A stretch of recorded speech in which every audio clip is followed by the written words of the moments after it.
अवधूत चिंतन श्री गुरुदेव दत्त श्री स्वामी समर्थ. तुम्हा सर्वांचं आपल्या चॅनलमध्ये खूप खूप स्वागत करते आणि आजच्या या नवीन व्हिडिओला सुरुवात करते. आजचा दिवस तुम्हाला खूप छान सुख समाधानाचा आणि समृद्धीचा जावं हीच स्वामींच्या चरणी प्रार्थना करते आणि नवीन व्हिडिओला सुरुवात करते. सर्वप्रथम तुम्हा सर्वांना महाशिवरात्रीच्या खूप खूप शुभेच्छा. आज दिनांक 26 फेब्रुवारी म्हणजेच बुधवार या दिवशी आहे. आजच्या दिवशीची आलेली वर्षातील महाशिवरात्र. महाशिवरात्र हा आपल्या हिंदू धर्मामधील अत्यंत महत्त्वाचा आणि पवित्र असा दिवस मानला जातो. हा दिवस भगवान महादेवांना समर्पित असून या महाशिवरात्रीच्या दिवशी सर्व महिलांनी आवर्जून काही नियम जे आहेत तर ते पाळायचे आहेत. या नियमांचं पालन करूनच तुम्हाला महाशिवरात्रीचा हा जो दिवस आहे तर तो साजरा करायचा आहे. या दिवशी कोणते महत्त्वाचे नियम पाळायचे आहेत, कोणत्या चुकाट या दिवशी आपल्याला करायच्या नाहीत, याबद्दलची संपूर्ण माहिती आज या व्हिडिओच्या माध्यमातून मी तुमच्यासोबत शेअर करणार आहे. त्यामुळे तुम्ही हा व्हिडिओ स्किप न करता शेवटपर्यंत पाहत राहा. चॅनलवरती नवीन असाल तर नक्की सबस्क्राईब करा आणि असेच नवनवीन आणि माहितीपूर्ण व्हिडिओ पाहण्यासाठी बेल आयकॉनला प्रेस करा. दरवर्षी माघ महिन्यातील कृष्ण पक्षातील चतुर्थीला महाशिवरात्री साजरी केली जाते. यावर्षी पंचांगानुसार महाशिवरात्री फाल्गुन कृष्ण चतुर्दशी तिथी 26 फेब्रुवारी रोजी सकाळी 11:08 ते 27 फेब्रुवारी रोजी सकाळी 8:54 असणार आहे.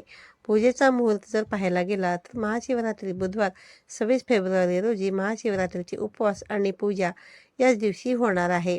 आपण वर्षभरामध्ये जितके काही सोमवार करतो किंवा महादेवांची जे काही व्रत वैकल्य वर्षभरामध्ये आपण करत असतो त्या सगळ्या व्रताचे पुण्य आपल्याला फक्त एक महाशिवरात्रीचे व्रत केल्यामुळे मिळत असते. त्यामुळे प्रत्येकानेच महाशिवरात्रीचे व्रत जे आहे तर ते आवर्जून केले पाहिजे. ज्या मुलामुलींचा विवाह होण्यामध्ये अडचणी येत असतील त्यांनी देखील महाशिवरात्रीचे व्रत करावे. यामुळे लवकरच त्यांना मनासारखा जोडीदार मिळू शकतो. तसेच सौभाग्यवती महिलांनी हे व्रत केल्यास सौभाग्य अखंड राहते असं देखील म्हटलं जातं.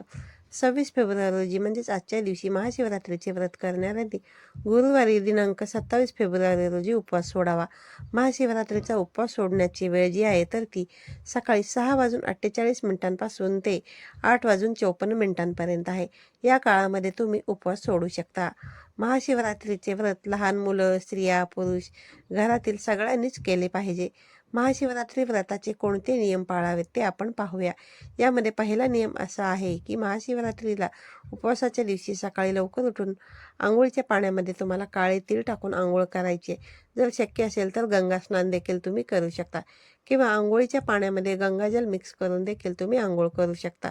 शक्यतो ब्रह्ममुहूर्तामध्ये सूर्योदयाच्या 2 तास अगोदर त्यानंतर सूर्योदय झाल्यावर सूर्यदेवाला जल अर्पण करावे आणि व्रताचा संकल्प घ्यावा. त्यानंतर नित्याची नेहमीची देवपूजा जी आहे तर ती करून घ्यावी. उपवासाचे इच्छित फळ मिळण्यासाठी उपवासाच्या दिवशी शक्य असल्यास फलाहार करून उपवास धरावा. परंतु ज्यांना काही कारणास्तव फलाहार उपवास करायचा नसेल तर ते फराळ करू शकतात. पण पांढरे मीठ वापरण्याऐवजी तुम्ही सैंधव मीठाचा वापर या ठिकाणी करायचा आहे.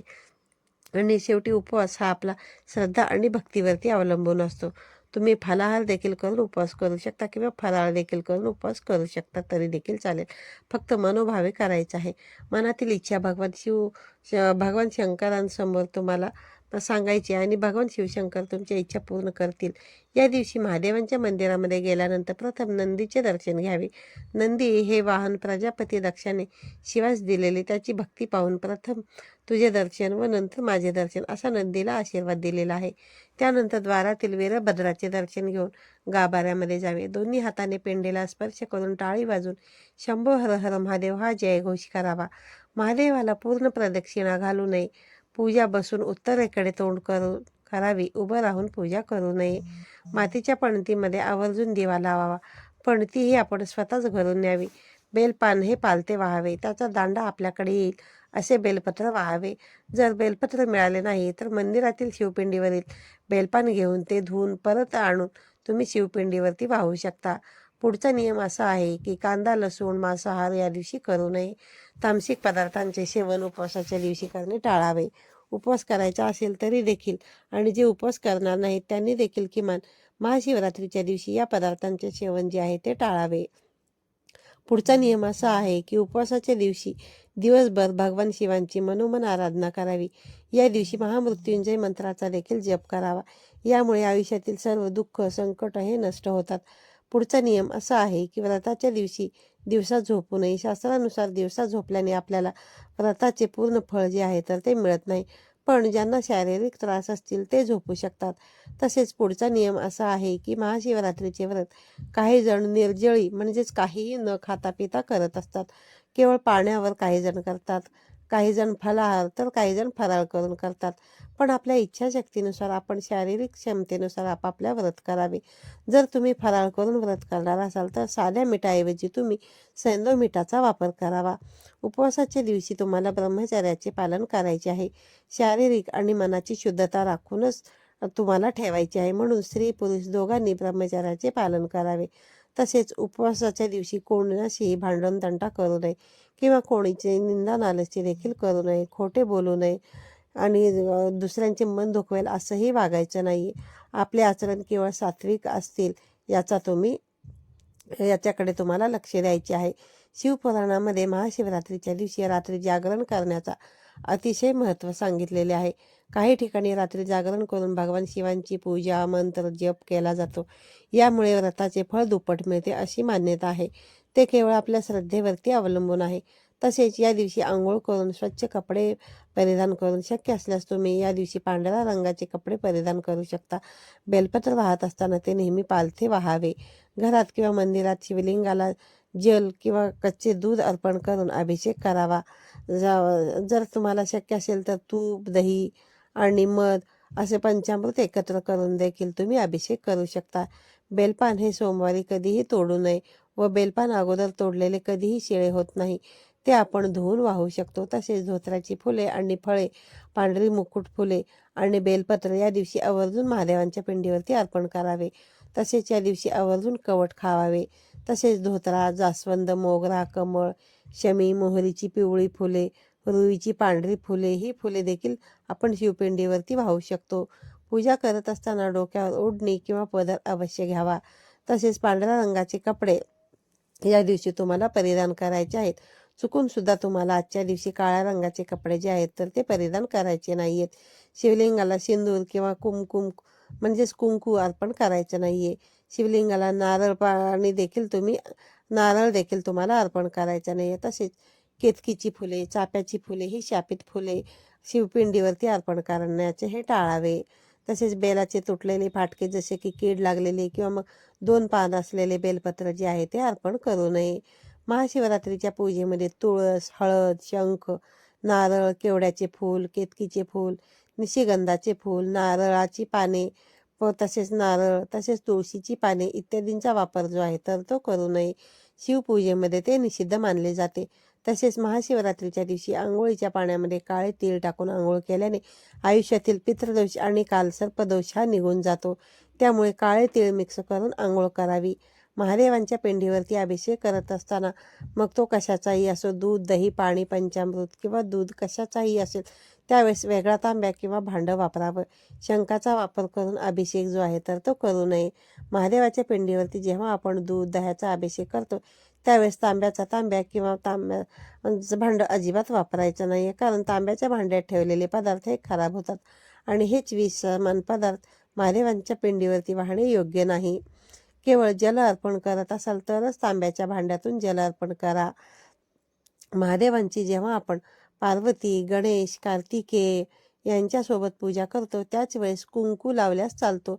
फक्त महादेवांची एकट्यांची पूजा करत असतो त्यावेळेस आपल्याला कुंकवाचा वापर करायचा नाही आहे. त्याऐवजी चंदन किंवा भस्माचा तुम्ही वापर करावा. महाशिवरात्रीच्या दिवशी आपण महादेवांना ज्या खाण्याच्या गोष्टी वाहिल्या असतील त्या गोष्टी दुसऱ्या दिवशी व्रताचे पारण सोडताना खायच्या नाही आहेत.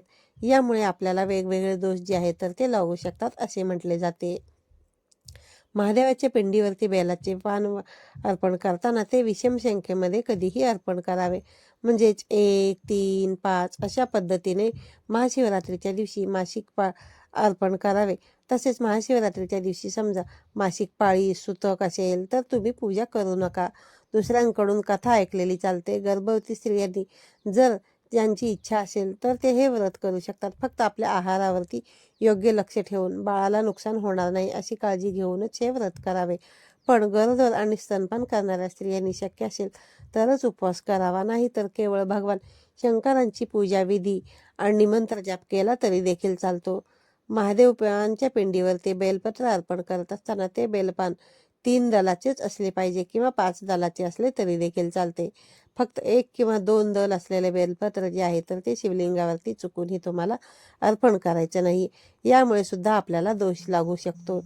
या दिवशी सर्वप्रथम बेलाच्या झाडाला नमस्कार करावा, मगच पान तोडावे. बेलपान जळालेलं, तुटलेलं किंवा चिरलेलं, किडलेलं असेल तर ते महादेवांच्या पिंडीवरती अजिबात तुम्हाला अर्पण करायचं नाहीये. शिवलिंगावरती हळूहळू जल अर्पण करावे. खूप जलद गतीने जल अर्पण करू नये.